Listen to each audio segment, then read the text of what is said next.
Baba Yaga awakened. The cry, the wails echoed through the ruined village, raw, guttural, and unrelenting.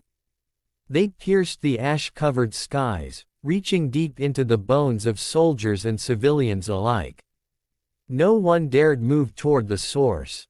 Those who'd seen her collapse clutched their weapons tighter, not out of courage, but out of fear.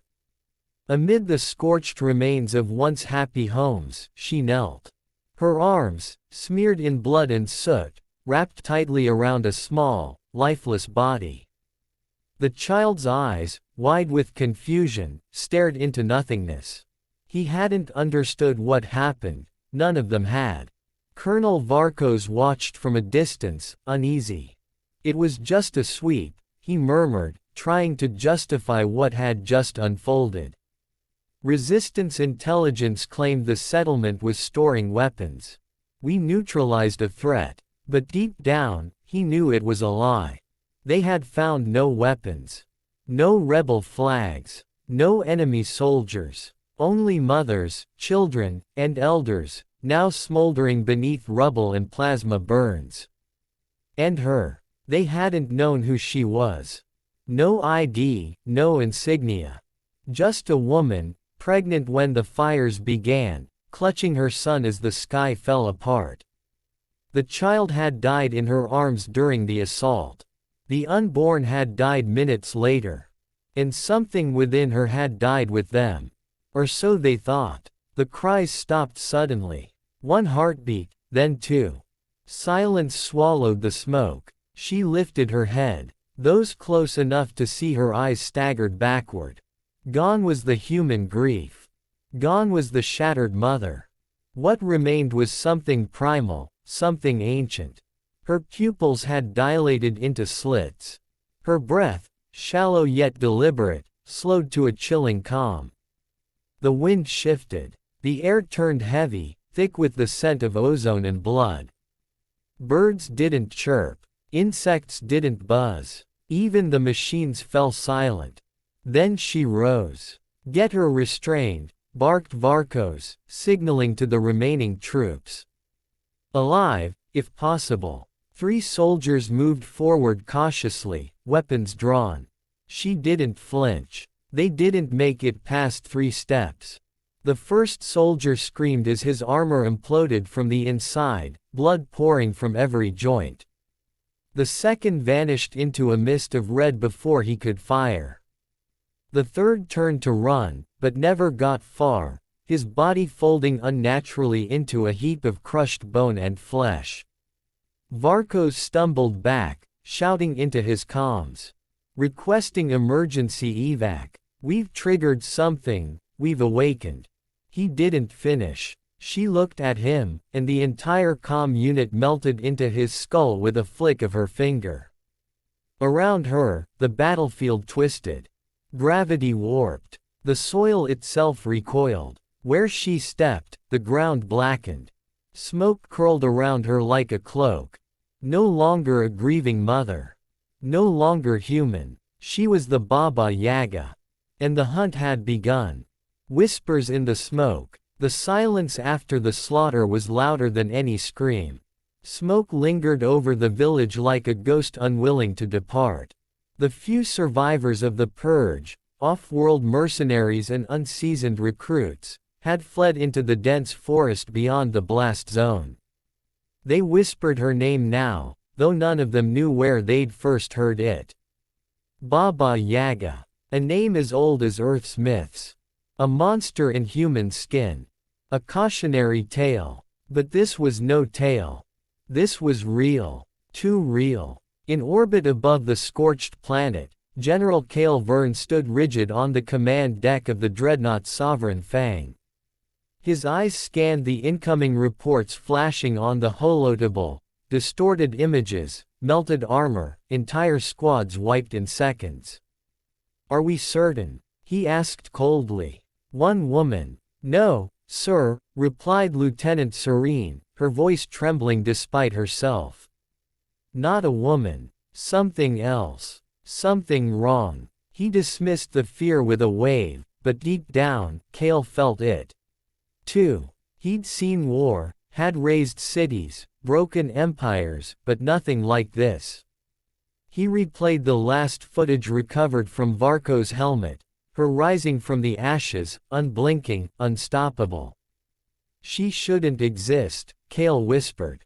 "She's heading north," Serene said. "Straight through the forest. Not stopping. To where?" Serene hesitated. "We don't know." Kale narrowed his eyes. "Then find out. I want recon drones in the air, satellite coverage over the entire region, and every unit within 300 clicks on alert. And when we find her." Kale turned, his jaw tight. "We erase her." Down on the surface, the forest held its breath. Birds didn't sing. The leaves didn't rustle. Animals, instinct-driven and wiser than men, had long since fled. The woman who walked through the deadwood had no scent, no heartbeat, no warmth. She moved with the grace of something that didn't belong in this world. A force, not a person. She heard the drones before they found her. Tiny whirs in the treetops. She didn't look up, didn't break stride, just held out her hand. One by one, the machines fell from the sky, crushed by unseen pressure. Metal folded, circuits screamed, and in moments, the forest was silent again. Then came the whispers. They were not hers. They were older, echoes of something deeper. Spirits drawn to her rage. They whispered through the bark of trees, through the shifting mist. "Heed the huntress. Vengeance walks. The blood debt is called." Somewhere, far ahead, lay the next imperial outpost, Obsidian Reach. A stronghold built to hold back insurgents. Walls reinforced with neutron steel. Turrets locked via precision. She didn't care. She wasn't hunting soldiers. She was hunting judgment. And every man and woman wearing the Empire's sigil had already been weighed and found guilty. By nightfall, she'd reach them. And by morning, there would be no one left to tell the tale. Obsidian Reach. Captain Merrick Dahl wiped sweat from his brow as he monitored the perimeter scanners. Obsidian Reach was a fortress, 5-meter-thick neutron walls, heat-guided turrets, a garrison of 200 elite troops, and an aerial squadron on standby. Unbreachable. Impenetrable. At least, it had been. "Any sign of the target?" he asked, voice clipped, hiding his nerves. Lieutenant Riva glanced at the holoscreen. "She's close. Less than 2 kilometers out. Moving straight toward us. No cover. No attempt to conceal herself. She wants to be seen." Dahl frowned. "She wants us to be afraid. We already are." The silence that followed said more than any report. Obsidian Reach had faced rebel incursions, alien raiders, even assassins from the Zenith Cabal. But none of them walked alone through death like she did. None made the forest quiet. None unmade men by merely looking at them. A klaxon wailed, automated systems detecting motion at the tree line. "All units, positions." Dahl shouted. Turrets primed, shields up. The command post buzzed with activity. Soldiers scrambled. Mechs powered up. The air grew electric with anticipation, with dread. And then she stepped into view. No armor. No weapon. Just a woman wrapped in ash-stained cloth, long dark hair billowing like smoke. Her face was expressionless. Her eyes, empty of mercy. "Fire!" Dahl roared. The first barrage hit her dead center. Plasma shells, rail rounds, explosive shrapnel. The ground lit up, cracked, roared beneath the fury. Smoke engulfed her form. Trees shattered. The air stank of burning ozone and fear. But when the smoke cleared, she was still standing. Untouched. "Impossible," someone gasped. She raised a hand. The nearest turret twisted violently, turning inward. It fired once, straight through its own base, then detonated. The blast wave sent soldiers flying. Screams echoed. She stepped forward again. Walls meant nothing. Mechs crumpled like paper. Bullets curved away from her. Missiles stopped in midair, frozen, then reversed course and slammed into their launchers. Dahl backed away from the screen, heart pounding. Evac. We need evac now. Too late. The lights in the command post flickered. A humming sound filled the room, deep and ancient, like the earth itself groaning. Then every screen went black. And she appeared inside. No door opened. No alarm triggered. She was just there, standing amidst them, eyes locked on Dahl. "No," he whispered. "Stay back, please." She didn't move, didn't speak. But the lights returned, flickering red. And on every monitor appeared an image of a child's face, her son's. Innocent. Wide-eyed. Dead. Dahl screamed as the pressure began. His bones cracked. His blood boiled. He tried to crawl, to run. He never made it past her shadow. By dawn, Obsidian Reach no longer existed. Where it once stood, there was only blackened earth and a crater that pulsed faintly, like a heartbeat. And in its center, walking away, was Baba Yaga. One fortress down. Many more to go. Echoes of fear. The destruction of Obsidian Reach sent a tremor through the Empire's command chain. What had once been a symbol of strength was now a memory, wiped from existence in one night. No survivors. No explanation. Only fragments of corrupted data and seismic shockwaves that rattled nearby colonies. Across systems, soldiers whispered stories. Some called her a ghost. Others, a weapon gone rogue. But those who had heard the old Earth tales, the stories buried in folklore, knew better. They called her Baba Yaga. At Central Command on Titan, the atmosphere was grim. Strategists, generals, and Black Ops advisors gathered in the war hall, standing before the galactic map, which now displayed a blinking red crater where Obsidian Reach had been. General Cale Verne entered, his face carved from stone. His voice cut through the silence. "She's heading east. How can we know?"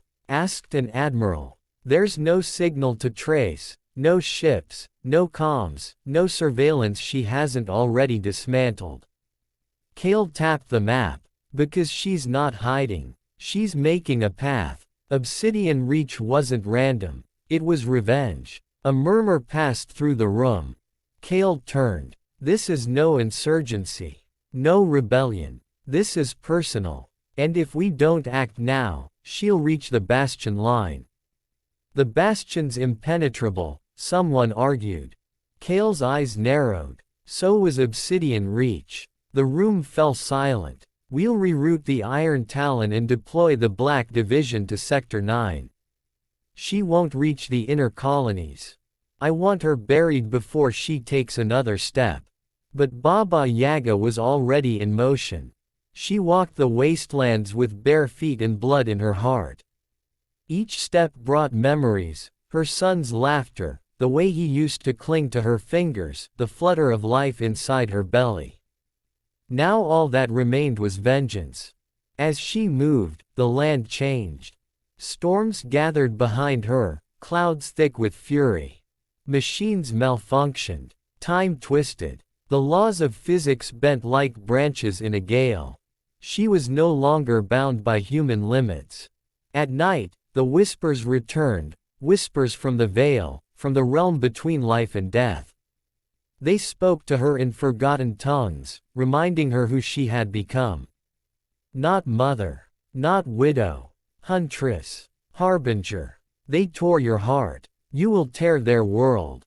She didn't answer. She didn't need to. At an outpost called Vale Station, a young technician named Silen watched the horizon tremble. He'd heard stories, thought them myths, until he saw the sky darken and the birds fall silent. A woman emerged from the haze, draped in a tattered cloak, her hair like midnight flame. Silen's breath caught in his throat. She's here. The guards rushed to engage, but their weapons jammed. The alarms stuttered. And one by one, the men collapsed without a scream, their bodies folding inward, consumed by invisible force. Silen stayed frozen behind the console. The woman turned her gaze toward him. Eyes like dying stars. She stepped closer. He braced for death. But she passed by, silent, indifferent. She wasn't hunting the innocent. She was hunting the guilty. And the Empire was running out of places to hide.